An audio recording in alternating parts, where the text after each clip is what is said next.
उसके बाद हमने रात में भी भाऊ के साथ कार्यक्रम किया था और तमाम आशंकाएं जताई थी कि युद्ध अब किस फेज में जाए। उस समय हमने एक चर्चा की थी कि हो सकता है अब यहां से युद्ध में जो एस्केलेशन है वो कम हो, डी एस्केलेट होना शुरू हो जाए, क्योंकि ट्रम्प का जो स्वभाव है, जो नेचर है, उसको समझने वाले जानते हैं कि ट्रम्प अगर फंसने लगते हैं या सामने वाला हावी होने लगता है तो तुरंत शुतुरमुर्ग बन जाते हैं। आनन फानन में कतर पर अटैक के बाद ट्रम्प बैकफुट पर गए और सुबह होते होते उन्होंने बाकायदे एक पोस्ट कर दिया सीज फायर को लेकर के। टाइम भी तय कर दिया 9:30 बजे भारतीय समय के अनुसार 9:30 बजे सुबह से सीज फायर हो जाए। उस पर ईरान के विदेश मंत्री का जवाब आया, लेकिन उस जवाब से ज्यादा महत्वपूर्ण यह था कि जब ट्रंप के सीज फायर को ठेंगा दिखाया ईरान ने, उसी वक्त इजराइल पर मिसाइलों की बरसात कर दी और तेल अवीव में सिर्फ सायरन और कोहराम मौत। भाऊ को लाइए फटाफट अपडेट्स इस वक्त की दे जो पूरे रात हैपनिंग हुई है। स्वागत है भाऊ। सबसे पहले ट्रंप का ट्वीट, ये ट्रंप साहब ने ट्वीट किया, Israel and Iran came to me. फिर एक ये आदमी आदत से बाज नहीं आता है, एनालिसिस में इस पोजीशन को जरूर ध्यान रखना है। Israel and Iran came to me, मतलब ये सारी इसकी आदत, ये तो गजब है भाई, गजब। नरेंद्र मोदी बहुत छोटे साबित हो गए इसके साथ। केम टू मी, हाँ, almost simultaneously Israel and Iran came to almost simultaneously and said peace, knew the time was now, the world and the Middle East are the real winners, both nations will see tremendous love, peace and prosperity in their future। बताइए, अब both nation, Iran भी future में love, piece and prosperity देखेगा। They have so much to gain and yet so much to lose if they stray from the road of rightness and truth. The future of Israel and Iran is unlimited and filled with great promise. God bless you both। ये Trump साहब का tweet आता है। इस tweet के बाद वाला tweet बहुत महत्वपूर्ण है। ये पढ़ते हैं पहले ट्वीट को। ये सैयद अब्बास अरागची का ट्वीट है जो ईरान के विदेश मंत्री। As Iran has repeatedly made clear, Israel launched war on Iran, not the other way around. As of now there is no agreement on any ceasefire और cessation of military operation, however, provided that the Israel regime stops its illegal aggression against the Iranian people no later than 4 a.m. Tehran time. We have no intention to continue our response afterwards. The final decision on the cessation and ceasefire of our military operation will be made later. अब सबसे पहले तो Syed Abbas Araghchi ने, शब्द बोलना नहीं चाहिए ये पॉलिटिकल उसमें उठापटक में, लेकिन इसको कहते हैं थप्पड़ गाल पे मार। कहना नहीं चाहिए लेकिन मजबूरी, कई बार मजबूर कर देते हैं कुछ आदमी ऐसे धरती पे जन्मते हैं। इसको कहते हैं गाल पर करारा तमाचा मार। दोनों साइमल्टेनियसली आए, हाथ जोड़ के आए, पैर पकड़ लिए और तुरंत बाद एक विदेश मंत्री, ईरान का सुप्रीम लीडर नहीं, विदेश मंत्री, जोरदार मारा तड़ाक से। लेकिन बेशर्मों को कभी शर्म नहीं आती। ये आदमी लिटरली बेशर्म है। भारत के संबंध अमेरिका से कोई बनाता रहे, मोदी जी बनाए, निहायत बेशर्म। उसके बाद की तस्वीरें मैं दिखाता हूँ, जरा लाइए स्क्रीन पर विजुअल। ये जो विजुअल्स ये तेल अवीव के हैं, इजराइल के हैं, जहां मिसाइलों की बारिश कर दी ईरान ने। इसके बाद इस अपने जो है एक तरफा जो बहसूपन कहते हैं बहसना, उसके बाद और पहली बार 12 दिनों बाद पहली बार वहां पर बड़ी कैजुअलिटी की खबर है। ईरान की तरफ से ये जानकारी इजराइल की तरफ से दी जा रही है कि बड़ी कैजुअलिटी हुई है तेल अवीव। ये भी हो सकता है कि प्रेशर टैक्टिक्स हो, ये भी हो सकता है कि कैजुअलिटी के नाम पर कि अब हमारे यहाँ लोग मर रहे हैं, आप रुको अब ईरान। लेकिन इसमें कुल मिला के सीज फायर और सीज फायर के बाद मिसाइलों की बारिश क्या संकेत है?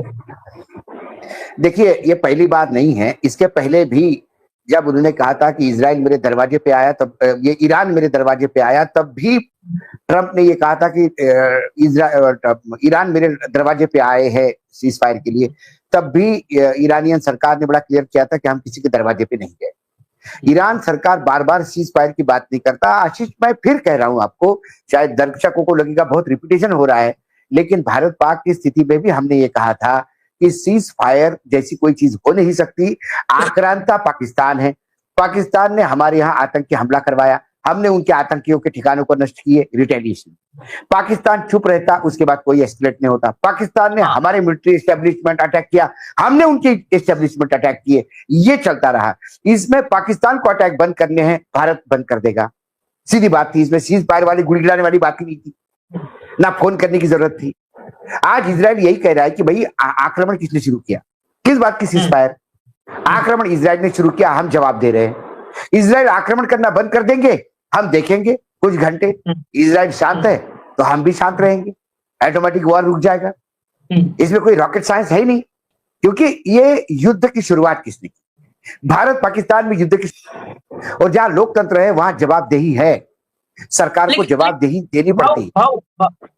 एक चीज, ये जो लोकतंत्र की बात हम कर रहे हैं, इसमें कई दर्शकों की राय भी मैं जो आई थी उसको भी शामिल करना चाहता हूं। इजराइल के लोकतंत्र को भी लोकतंत्र केवल कहा जा सकता है, कथित लोकतंत्र है, जिसको नेतन्याहू ने कैद कर लिया है अपने हाथों में। नहीं, देखिए, नेतन्याहू ने कैद कर रखा है, लेकिन वहां लोग विरोध भी कर रहे हैं, लोग रास्ते पे उतरे हैं। यदि नेतन्याहू इतना कंट्रोल में होता तो वो वॉर नहीं करता। बिल क्लिंटन जो कह रहे हैं उसमें बहुत तथ्य है। तो वो अपनी गद्दी बचाने के चक्कर में, मतलब ऐसा नहीं कि ईरान में भी उलट पलट नहीं हुआ। कहने के लिए तो भाई 2014 से भारत में भी एक ही पार्टी राज कर रही है। इसका मतलब लोकतंत्र ऐसा नहीं है। अभी बाई इलेक्शन हो गए, देखिए आप क्या हुआ, गुजरात में देखिए, केरल में देखिए, पंजाब में देखिए। तो होता है, वहां पे नेताओं को जवाबदेही है, लोकतंत्र के मायने है जवाबदेही। अमेरिका में भी प्रेसिडेंट को जवाबदेही देना होता है। यदि कल ज्यादा कैजुअलिटीज हो गई, देखिए ईरान में आप क्या करते हैं ये छोड़ दीजिए, ईरान तो बर्बाद नेशन, हम तो डूबेंगे सनम, लेकिन आपको लेके डूबेंगे। ऐसा यदि होगा तो जो सनम डूबेगा उसको जवाबदेही। आज अमेरिका में कैजुअलिटी होगी तो आज जवाबदेही। आज सबसे ज्यादा मुझे लगता है इजराइल के जन्म के बाद सबसे ज्यादा कैजुअलिटीज कल आज हुई, और आंकड़ा सैकड़ों में बताया जाता है। तो वहां के लोगों की जवाबदेही है कि भाई आपने युद्ध क्यों किया? आपने हमको बोला था आयरन डोम, आपने कहा था कि हमें कोई हाथ नहीं लगा सकता, हमने आप पे विश्वास रखा। आज आपने पूरे दुनिया के सामने हमको एक्सपोज कर दिया। क्या हो गया आपके इंटरसेप्टर को? आज जो लोग मर गए उनका क्या है? तो उनकी जवाबदेही है। ईरान के लोग तो साथ में, ईरान तो बोलते कि भाई हम पे आक्रमण ही तुमने किया ना, हम तो भोगी है। और किस बात के आक्रमण? इस बात का आक्रमण कि एक तथाकथित आप बम बना रहे हैं। इसका प्रूफ क्या है? अंतरराष्ट्रीय एजेंसियां कहती है कि आप नहीं बना रहे हो। यूनाइटेड नेशन एनटीपी से आपने जब न्यूक्लियर का जो एग्रीमेंट साइन किया, उसके तहत इजराइल ने तो वो भी नहीं किया साइन। नॉन प्रोलिफरेशन ट्रीटी के पे जो एनटीपी पे जो साइन नहीं करता वो हीरो हो गया, और जो एनटीपी पे साइन करके अपने यहाँ इंस्पेक्शन करवाता है वो विलन हो गया। ये हीरो और विलन ये कैंपेन ही तो है। क्योंकि ईरान आतंकी देश है, ईरान आतंकियों की मदद करता है, ईरान मुस्लिम देश है, मुस्लिम आतंकी होते हैं। ये आपने एक परसेप्शन पूरे विश्व में बनाया है। नहीं तो ये क्या है कि भाई आरोप तो कल इस पे भी है, इजराइल के भी, वो भी यूरेनियम इनरिचमेंट करता है। वो बोलता है हम प्रोग्राम ही नहीं कर रहे, वो करता है और आप मान रहे हो। यदि इजराइल की बात मानते हो तो फिर ईरान की क्यों नहीं? और रही बम की बात, तो रशिया ने तो बोल दिया कि बम उनको वैसा भी मिल जाएगा। भाई मित्र पक्ष के पास बम है, वैसे मिल जाएगा, क्या कर लोगे आप? सवाल अब मुझे लगता है कि ये नया वर्ल्ड ऑर्डर में, खासकर ट्रंप के आने के बाद, अब एटॉमिक एनर्जी आपको अर्जित नहीं करनी पड़ेगी, आपको कहीं से मिल भी सकती। क्योंकि यदि एक कोई आदमी अपने पागलपन की हद पार करता है तो फिर बाकी लोग उस पागलपन के हद को वैसे ही जवाब देंगे। और ये पागलपन ही होगा जब आप मित्र देशों के हाथ में एटॉमिक बम दोगे। ये उच्च दर्जे का पागलपन होगा। ईरान को बम देना भी ये उच्च दर्जे का पागलपन होगा। लेकिन क्यों दुनिया इस लेवल पे पहुंच गई है, कभी इसके भी इंट्रोस्पेक्शन करना पड़ेगा, आत्मचिंतन करना पड़ेगा सभी को, विश्व के सभी देशों को। नहीं, इसमें दो चीजें हैं। जैसे हम इजराइल की बात कर रहे हैं, कुल मिलाकर के तो न्यूक्लियर वेपन ही है ना जो बताया जाता है मुख्य मुद्दा, न्यूक्लियर वेपन। हालांकि ये दिखावा है जिसके पीछे असली मकसद है खामनेई की सत्ता को हटाना और अपना मोहरा बिठाना और कुछ नहीं है। लेकिन न्यूक्लियर वेपन में कभी इजराइल ने आज तक मना भी नहीं किया है। इजराइल ने ना तो ना बोला ना हाँ बोला, जब जब सवाल उठे वो मौन धारण कर लिया। मौन मतलब ये एक्सेप्टेंस है, स्वीकारोक्ति है। मैंने बोला ना साइलेंट, ये इंग्लिश में कहावत है, साइलेंस इज अ कंसेंट। मौन स्वीकृति है। और दूसरी बात, अगर ईरान को कहा जाता है कि आतंकियों का पनाहगाह है, आतंकियों को मदद करता है, तो इस दुनिया में आतंकियों को अमेरिका से ज्यादा मदद किसी ने नहीं। अमेरिका का ही प्रोडक्ट है। हम पन्ने पे तालिबान से लेके तमाम अमेरिका का ही प्रोडक्ट है। तालिबान से लेके अलकायदा तक सबकी पैदाइश इस दुनिया में आतंक की सबसे बड़े इंस्टीट्यूशंस हैं, आतंक के टेरर के इंस्टीट्यूशंस, ये सब अमेरिका द्वारा इस्टेब्लिश किए गए हैं, चाहे अलकायदा हो और चाहे तालिबान। दुनिया के टॉप, बाकी तो सब छोटे मोटे हैं, और छोटे मोटे सीरिया से लेकर के और अफ्रीकन कंट्रीज में छोटे के क्यों आशीष, छोटे क्यों? यदि भारत आज वो स्ट्रगल करते रहे, आपस में लड़ते रहे, मेरे से शस्त्र लेते रहे, मेरे से सिक्योरिटी लेते रहे, मेरे सैनिक अड्डे अपने यहाँ बनाते रहे, और विश्व में मैं मेरे अपने हिसाब से चलूं, सारे विश्व में मेरी सरकारें होनी चाहिए। यदि मैं कहूं कि मनमोहन सिंह की सरकार को उलटने में फोर्ड फाउंडेशन का भी फंडिंग था, क्या है फोर्ड फाउंडेशन? क्या है फोर्ड फाउंडेशन? सीआईए का आउटफिट है पैसा देने का। क्योंकि मनमोहन सिंह ने जब एटॉमिक एग्रीमेंट पे साइन किया तो पहला रिएक्टर, इनको लगा हमको धंधा मिल गया, पहला रिएक्टर का ऑर्डर दिया फ्रांस को, दूसरा रिएक्टर का ऑर्डर दिया रशिया को, और अमेरिका के हाथ में ठंडन गोपाला। तो एकाएक अन्ना हजारे का उदय होता है, एकाएक केजरीवाल तूफान मचाते हैं। और जिसके लिए केजरीवाल आए थे, जिसके लिए अन्ना हजारे आए थे, क्या वो बिल अभी भी बना है? क्या वो करप्शन के चार्जेस? मैंने बोला प्रतिमान कर दिया। मैंने वही तो कहा कि आप उसके बाद क्या कोई रुका है कोई मामला? जो आरोप लगाए गए थे यूपीए सरकार से, आज 11 साल हो गए मोदी जी को यहाँ सत्ता में रहते रहते। 11 साल में मोदी जी उन सारे आरोपों में से एक में सजा नहीं दिलवा पाए, ना कोल घोटाले में, ना CG2 घोटाले में, ना CG घोटाले में, ना इस घोटाले में, ना उस घोटाले में। सिर्फ आरोप लगते रहे, क्लीन चिट मिलती रही। वाड्रा पे आरोप लगते हैं, वाड्रा को हरियाणा गवर्नमेंट क्लीन चिट देती है।